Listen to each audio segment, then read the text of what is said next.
Hi everyone, warm welcome back to the channel. Hopefully you're enjoying all the content we're pushing out there at the minute.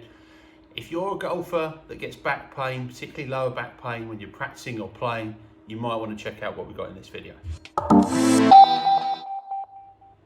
So how many of you are coming off the golf course, a little bit of back pain, or even at the range, coming away from a session and your lower back's hurting you and you're feeling some aches and pains and you're even having to miss a little bit of golf?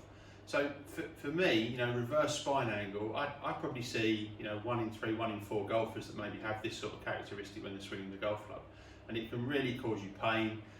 And it's not a particularly good thing to develop your golf swing, particularly in terms of a sequence to help your downswing. So when we're looking at reverse spine angle, we look at the lateral bend for a right-handed golfer.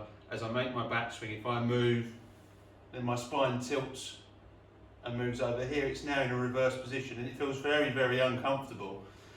It doesn't feel like I can fire and get back to the golf ball. So it's that reverse sort of lateral side bend towards the target where you feel there's pressure on your lower back.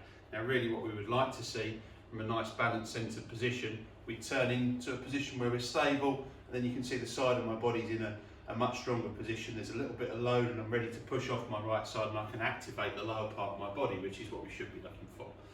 So that left side bend, that upper body lateral bend, and if it's putting pressure on your lower back, you've probably got a little bit of reverse spine angle. So let's dive in and take a look at a couple of examples of what I'm trying to get across here in reverse spine angle. If we take a look at the left picture, what we're looking out for, as I said in the intro, was going to be any excessive upper body backward bend or any left lateral upper body bend in the backswing. So we can clearly see left hand picture, it looks a little bit awkward, it gives you the appearance of maybe a slight overswing, and I can feel when I'm making that particular movement that it puts strain on my lower back. It doesn't feel comfortable at all, and it actually makes me feel a little bit off balance as well. To illustrate it as well, if you're drawing any lines on the video or you have any sort of camera program that you're using, I like to see a line drawn from the centre of the neck or just below the centre of the head through the belt buckle, and that generally gives us an idea of where the spine angle is. So we can see in the left hand picture the line is pretty straight down. It should look more like the picture on the right hand side, where I've created some load onto my right side there and I'm poised and ready to fire. What's happened on that left side is I've made the wrong movement. I think people sometimes get lost when they look at an overswing and they think they're just swinging the golf club back too far. I would actually question, are you making a movement of reverse spine angle which is creating that? And in my instance here where I'm illustrating it, it's made me sort of over rotate. So I just look out for things like that. Not necessarily when you see an overswing, it's coming because your arms are swinging the golf club back too far. It's might be down to something like reverse spine angle. So if you can get those angles sorted out, then maybe the club will look like it's in a more conventional position at the top of the backswing, like the right hand picture.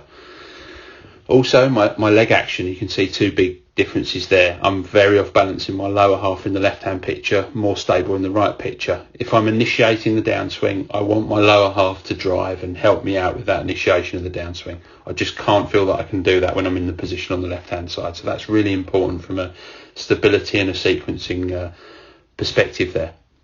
So other things I'd be looking out for, we've got the camera picture, you've got your line on the screen there. If I look into things that may be affecting you and making the reverse pivot movement, maybe a little bit too much pelvic tilt at address or an incorrect posture, a lack of the correct movement in the backswing with your arms, the wrong kind of setup with your pelvis at address with, not just tilt, but maybe you're right as a right-handed golfer, the right side of your pelvis is a little bit higher than your left, and that can lead to a slight reverse spine angle. Trying to sort of bolt your head into position and keeping it too still, your head and neck position will change a little bit in your golf swing. So there's a lot of variables there, but as I say in most of my videos, the camera is one of the best things to illustrate it. So hopefully that maybe clears up some of how I feel about reverse spine angle, and maybe illustrate something you might be doing and where you might be getting some of your back pain from. I certainly feel it more in that left hand picture. Let's go in and have a look now and see if we can do a couple of drills to sort out the problem. Okay, so let's talk about a couple of drills, exercises, feelings that we can start to generate to get on top of the reverse spine angle scenario. First one I really like, one I've picked up, it's like a plug socket drill. So you can do this without a golf club when you're practicing at home.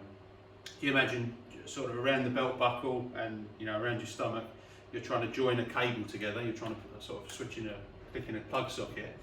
If I stand like this now, and then take my golf set up and tilt, I've now locked the plug socket in. I've now put them together by tilting forward.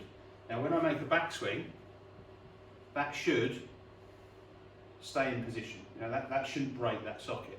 And then when I hit the golf ball for impact, that should still be connected. So what I'm looking for here is to build the connection, turn away and keep it in. Now, what you'll see, as I do it again, but I do it incorrectly now. So if I now build the socket, connect it, I've tilted over.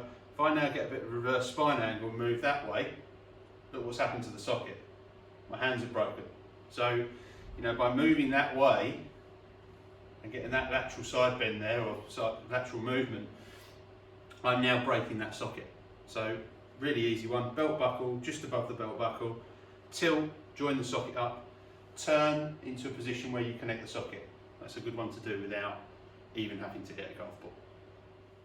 Another really simple one that you can do, you just need a football or any form of ball really, and it's a feeling of passing the ball. Now, if I set up and I'm going to pass the ball as I make my backswing and push my arms out, what you can start to see in my tilted position, I've got the width from my arms, I'm passing the ball out to someone here, and I'm extending, but you can see as I turn to do that, to maximise the distance I can push that ball, I've actually turned in a little bit, centred, but turned in behind the ball and not sort of kicked in with my reverse spine angle now.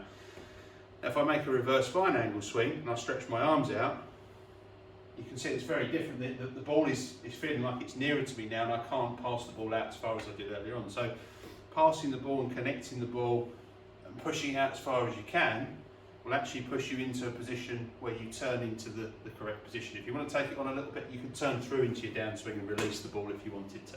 Really easy one to do without hitting shots. So a big thank you for watching that video. Hopefully that cleared up some issues around reverse spine angle. If you've got any other questions, don't hesitate to put a comment down in the comments below the video. If you enjoy the content as well, don't forget to subscribe so you get all those notifications when we do release a video, and like the video. That would really be appreciated. And I'll see you all next time.